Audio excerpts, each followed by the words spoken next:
வணக்கம் வீவர்ஸ், இது உங்கள் தெய்வீக பரிகாரங்கள். நம்ம சேனலில் வாழ்க்கையில் எல்லாருக்கும் இருக்க பொதுவான பிரச்சனைகளுக்கு போக வேண்டிய பரிகார ஸ்தலங்கள், சொல்ல வேண்டிய மந்திரங்கள் பார்த்துட்ருக்கோம்.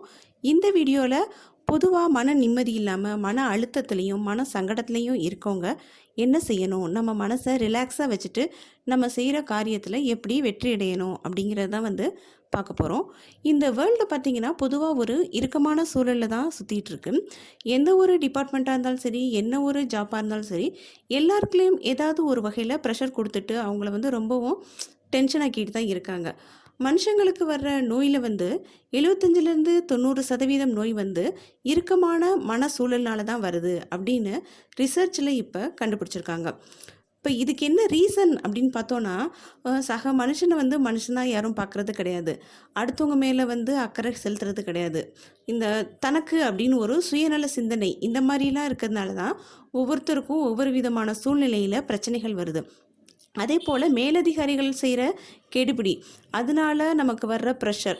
இப்போ ஒரு ஃபேமிலி அப்படின்னு எடுத்துட்டோன்னா, ஃபேமிலியில் விட்டு கொடுத்து போகாமல் இருக்கிறதுனால வர பிரச்சனை, புரிதல் இல்லாமல் இருக்கிறதுனால வர பிரச்சனை, ஜாதி மத ரீதியான பிரச்சனை, இந்த மாதிரி பிரச்சனைனாலையும் மன அழுத்தம் மனசு நிம்மதி இல்லாமல் போயிடுது. இது எல்லாருடைய வாழ்க்கையிலையும் ஏதாவது ஒரு சூழ்நிலையில் நடந்துக்கிட்டே தான் இருக்குது. இந்த மன அழுத்தம், மனம் நிம்மதி இல்லாமல் போகிற சூழ்நிலை அப்படிங்கிறது ரொம்ப கொடுமையான ஒரு விஷயமும் கூட. நிம்மதி இல்லாமல் வாழ்கிறதுனால நமக்கு ஒரு சில சமயம் இதுவே ஒரு சில பேருக்கு நோயாக கூட மாறிடும். ஸோ நம்ம மனசை எப்பயுமே ரிலாக்ஸாக வச்சுக்கணும். அப்படி இருந்தால் தான் நம்ம எந்த செயல் செஞ்சாலும் அதில் வெற்றி அடைய முடியும். இதுக்கு ஃபஸ்ட்டு நம்ம என்ன செய்யணும் அப்படின்னு பார்த்திங்கன்னா, பொதுவாக குழந்தைங்களை எடுத்துக்கங்க. குழந்தைங்களுக்கு எந்தவித எதிர்பார்ப்புமே இருக்காது. அதனால அவங்க எந்த நேரமும் சந்தோஷமாகவே இருக்காங்க. அவங்களால மன அழுத்தம் அப்படிங்கிற ஒரு வார்த்தையை நினச்சி கூட பார்க்க முடியாது. ஏன்னா அந்தளவுக்கு அவங்க எதிர்பார்ப்பு இல்லாமல் இருக்கிறதுனால அவங்க சந்தோஷமாக இருக்காங்க. ஆனால் பெரியவங்களுக்கு எதிர்பார்ப்பு நிறையா இருக்குது. அப்போ நம்ம நினச்சது கிடைக்கல, நடக்கலை அப்படிங்கும்போது நமக்கு ரொம்பவும் மன உளைச்சல் மன அழுத்தத்துக்கு நம்ம ஆளாயிடுறோம். ஃபஸ்ட்டு விஷயம் பார்த்திங்கன்னா, அடுத்தவங்க விஷயத்தில் நம்ம தலையிடாமல் இருந்தாலே பாதி பிரச்சனை கிடையாது. பெரும்பாலும் இருக்கவங்கள பார்த்திங்கன்னா, ஒருத்தவங்களோட பிரச்சனையில் தலையிட்டு அவங்களுக்கு ஏதாவது ஹெல்ப் பண்ணுறேன்னு போய் மாட்டிக்கிட்டு நிம்மதி இல்லாமல் கண்ணு மொழி புதுங்கிட்டு நிற்பாங்க. இது மாதிரி ஒவ்வொருத்தருக்குன்னு தனித்தனியாக இருக்க பிரச்சனையை அவங்கவுங்களே ஹேண்டில் பண்ண தெரிஞ்சுக்கிட்டாலும், அடுத்தவங்க பிரச்சனையில் நம்ம தலையிடாமல் இருந்தாலும் நமக்கு பாதி பிரச்சனையே நம்ம மைண்டுக்குள்ளே வராது. ஸோ இது ஒரு வழி. எப்பயுமே என்ன பண்ணுங்கள், அடுத்தவங்க பிரச்சனையை நீங்கள் இழுத்து போட்டு பார்க்காதீங்க. உங்கள் பிரச்சனையை மட்டும் நீங்கள் பாருங்கள். ரெண்டாவதாக என்ன செய்ய சொல்கிறாங்க அப்படின்னா, மறக்கணும், மன்னிச்சிடணும் அப்படிங்கிறாங்க. இந்த மறக்கிறது, மன்னிக்கிறது அப்படிங்கிறது காயம்பட்ட மனசுக்கு ஒரு நல்ல மருந்தாக இருக்குது அப்படிங்கிறது ரிசர்ச்சில் பார்த்து சொல்லியிருக்காங்க. நம்மளால் ஒருத்தர் கஷ்டப்படுறாங்க, நம்மளால் ஒருத்தர் அசிங்கப்படுறாங்க அப்படின்னா அந்த எண்ணத்தை நம்ம அவங்களுக்கு உருவாக்கவே கூடாது. அதனால நம்ம பண்ணுறதுனால ஒருத்தவங்க வருத்தப்படுறாங்க அப்படின்னா அந்த வருத்தம் நமக்கு திரும்பி வரதான் செய்யும். ஸோ யாரையும் நம்ம கஷ்டப்படுத்தக்கூடாது. ஒருத்தவங்க கஷ்டப்படுறாங்க, மன அமைதி இல்லாமல் இருக்கணும்னா அவங்களுக்கு தூக்கம் இருக்காது, டென்ஷனில் உங்களுக்கு ப்ரெஷர் ஏறிடும், இந்த மாதிரி உங்களுக்கு நிறையா பிரச்சனை வரும். ஒரு சில பேர் கெட்ட பழக்கத்துக்கெலாம் அடிமையாயிருவாங்க. ஸோ இந்த மாதிரிலாம் இருக்கக்கூடாது. அப்படின்னா யார் என்ன பண்ணாலும் அவங்க செய்கிற மறந்து மன்னிச்சிட்டோம்னாலே பாதிக்கு மேலே நம்மளுக்கு டென்ஷன் குறைஞ்சு நம்ம நிம்மதியாக இருக்கலாம். இன்னொன்று பார்த்திங்கன்னா, அடுத்தவங்கள்ட்ட ஒரு ப்ரைஸ்லெஸ் கிஃப்ட் மாதிரி பாராட்டு அப்படிலாம் எதிர்பார்க்கக்கூடாது. நமக்கு உங்கள் அப்படி இதை செஞ்சால் அதை செய்வாங்க, இதனால் நமக்கு இந்த ஆதாயம் கிடைக்கும் அப்படிங்கிற மாதிரியோ, ஒரு கிஃப்ட் வேணும், அதுக்கு ஒரு அவார்டு வேணும் அப்படிங்கிற மாதிரியோ நம்ம ஒரு எக்ஸ்பெக்டேஷன் எதிர்பார்க்கக்கூடாது. அப்படி இருந்தோன்னாலே பாதி நமக்கு அந்த மைண்ட் ஃப்ரீ ஆகிடும்.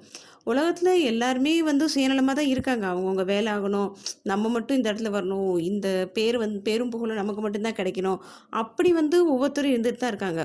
ஒரு சில பேர் நல்லா உயர்ந்த பதவியில் இருக்கணும், அப்போ தான் நமக்கு மரியாதை இருக்கும். ஸோ நம்ம அந்த போஸ்டிங் போகிறதுக்கு இவங்க இடைஞ்சலாக இருக்காங்க, இவங்களை விலக்கி விட்டு நம்ம எப்படி அந்த இடத்துக்கு போகிறது, இந்த மாதிரிலாம் மைண்டில் ஓடிட்டுருக்கோம். ஸோ நீங்கள் ஏதாவது பண்ணணும்னு நினச்சிங்கன்னா உங்களோட டேலண்ட்டை வெளியில் காட்டி அது மூலமாக ஒரு அச்சீவ்மெண்ட் பண்ணி நீங்கள் உங்களோட பேரை ஸ்ட்ராங்காக ஃபேமஸ் ஆக்க பாருங்கள். அடுத்தவங்கள பார்த்துட்டு நம்ம அவங்க நமக்கு இதை செய்யணும் அப்படின்ற எதிர்பார்ப்பு உங்களுக்கு என்றைக்கும் வேணாம். இன்னொன்று பொறாமை. அதுதான் நான் இப்போ சொன்னேன்ல, அது மாதிரி அடுத்தவங்கள பார்த்து நம்ம பொறாமப்படாமல் இருந்தாலே 100% நிம்மதி நமக்கு கண்டிப்பாக கிடச்சிடுங்க. பெரும்பாலும் நம்மளோட மன நிம்மதியை குலைக்கிறது வந்து இந்த பொறாமை தான்.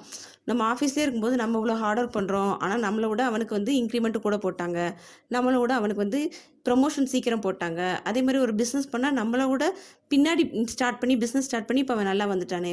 இந்த மாதிரி அடுத்தவங்கள வந்து வாழ்க்கையிலையும் சரி, பொருளாதாரத்துலேயும் சரி, எந்த நிலைமையிலுமே அடுத்தவங்கள பார்த்து நம்ம பொறாமப்படாமல் இருந்தோம்னாலே நமக்கு பாதி ப்ராப்ளம் வந்து சால்வ் ஆகிடும். மனசும் வந்து ரிலாக்ஸாக இருக்கும். இன்னொன்று வந்து சூழ்நிலைக்கு ஏற்ற மாதிரி நம்மளை மாற்றிக்கிறது. ஒருத்தர் வந்து தன்னந்தனியாக நின்று ஒரு சூழ்நிலையில் நான் இப்படி தான் அப்படின்னு நிரூபிக்கணும் அப்படின்னா அது வந்து ரொம்ப கஷ்டம்தான். இப்போ நம்ம எந்த இடத்துக்கு போனாலும் அந்த இடத்துல இருக்கவங்க வந்து இப்படி தான் இருப்பாங்க, நம்மளால் முன்னாடியே ஜட்ஜ் பண்ண முடியாது. ஸோ அந்தந்த சுச்சுவேஷனுக்கு ஏற்ற மாதிரியே அந்தந்த ஏரியாவுக்கு ஏற்ற மாதிரி, இப்போ சென்னை போயிட்டோன்னா இங்கிலீஷில் பேசினா தான் மரியாதை. இதே நம்ம ஏரியாவில் இருந்துட்டு நம்ம தமிழில் பேசினாலும் வந்து அது வந்து அசிங்கமாக தெரியாது. அப்போ இடத்துக்கு ஏற்ற மாதிரி நம்மளை மாற்றிக்கணும். அப்போ தான் நமக்கு பிரச்சனை வராது. இது ஒரு வகை. இன்னொன்று, தவிர்க்க முடியாத காயங்களை வந்து நம்ம ஏற்றுக்கணும். ஒரு சில பேருக்கு துரதிர்ஷ்டமான சூழ்நிலை உருவாகி, ஒரு சாதகம் இல்லாத சூழ்நிலை உருவாகி, மனசு காயப்படுற மாதிரியான நிகழ்வு வந்து வாழ்க்கையில் நடந்துடலாம். அதனால பல வலிகளும் இருக்கலாம், அதனால் நம்ம எரிச்சலாக இருக்கலாம், ஏதாவது விபத்தை கூட நம்ம ஃபேஸ் பண்ணியிருக்கலாம். அந்த மாதிரி எந்த ஒரு சுச்சுவேஷனாக இருந்தாலும், எந்த சூழ்நிலையிலையும் நம்மளோட மனசை வந்து ரொம்ப வெக்ஸ் ஆகிடாமல், அதை நினச்சி அதை ஃபீல் பண்ணாமல் நம்ம மனசை வந்து பக்குவப்படுத்தி வச்சுக்கிட்டோன்னா நமக்கு பாதி மன நிம்மதி இல்லாமல் போகிற சூழ்நிலை உருவாகாது. இன்னொரு விஷயங்க, நம்மளால் செய்ய முடியும் அப்படிங்கிற காரியத்தை தான் நம்ம கையில் எடுத்து செய்யணும்.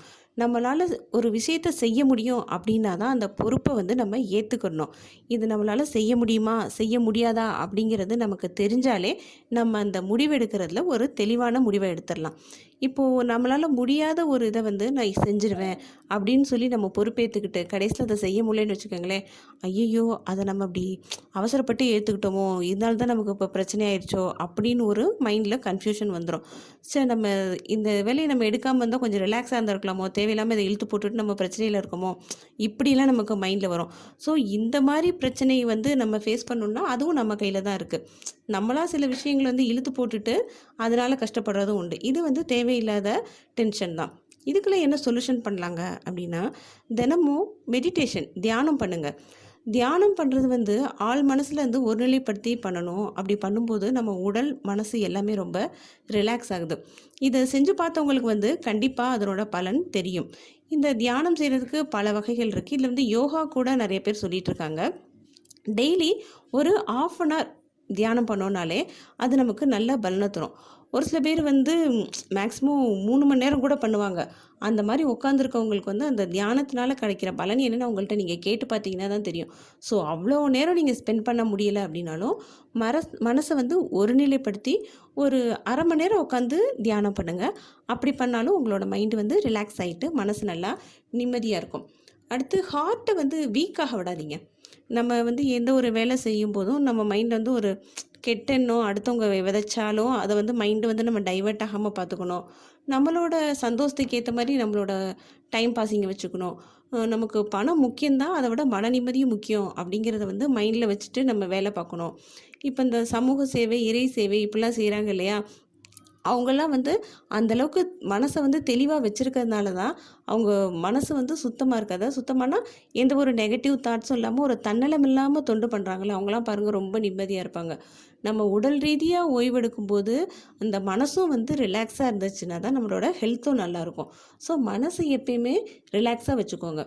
எந்த ஒரு செயலையுமே வந்து அடுத்து தள்ளி போடக்கூடாது. அதுதான் அடுத்தது நான் சொல்ல வருது.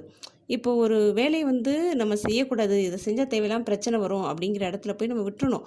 தேவையில்லாமல் அந்த வேலையை மறுபடியும் போய் பண்ணுறேன், இதை நான் பண்ணுறேன் அப்படின்னு சொல்லி வீணாக போய் அவங்கள்ட்ட வந்து வாக்குவாதம் பண்ணிக்கிட்டு அவங்கக்கிட்ட பேச்சை வளர்த்துக்கிட்டு இருந்தால் நமக்கு வந்து எதாவது பிரச்சனை வரும். அந்த பிரச்சனை வந்து ஃப்யூச்சரில் நமக்கு வேறு ஏதாவது விதத்தில் பாதிப்பை ஏற்படுத்திடக்கூடாது. ஸோ இந்த வேலையை நம்மளால் செய்ய முடியும், இதை இப்போ வந்து செய்ய வேணாம் தள்ளி போட்டுருவோம் அப்படின்னா அதை தள்ளி போட்டுடணும். இல்லை இப்போ அதையே முடிக்க முடியும்னா முடிச்சிடலாம். ஸோ ஒருத்தரோட வேலையை வந்து நம்ம இழுத்து போட்டு பார்க்குறதும், நம்மளால் முடியாத வேலையை வந்து இழுத்து போட்டுட்டு நான் பார்க்குறேன் அப்படின்னு சொல்கிறதும் நமக்கு தேவையில்லாத மைண்டு ப்ரெஷர் தான். ஸோ இந்த மாதிரி வேலைகளையும் நம்ம வந்து ஒதுக்கி வச்சுட்டோன்னா நமக்கு மைண்டு வந்து இன்னுமே நிம்மதியாக ரிலாக்ஸாக இருக்கும். இந்த வேலையை நான் செய்யலை, இந்த வேலையை நீ செஞ்சுட்ட அதனால எனக்கு இது பிரச்சனை அப்படின்லாம் வந்து வருத்தப்படுற வேலையை வந்து என்னமே வச்சுக்கக்கூடாது. பாஸ்ட்டில் நம்ம எதை வேணாலும் தப்பு செஞ்சுருக்கலாம்.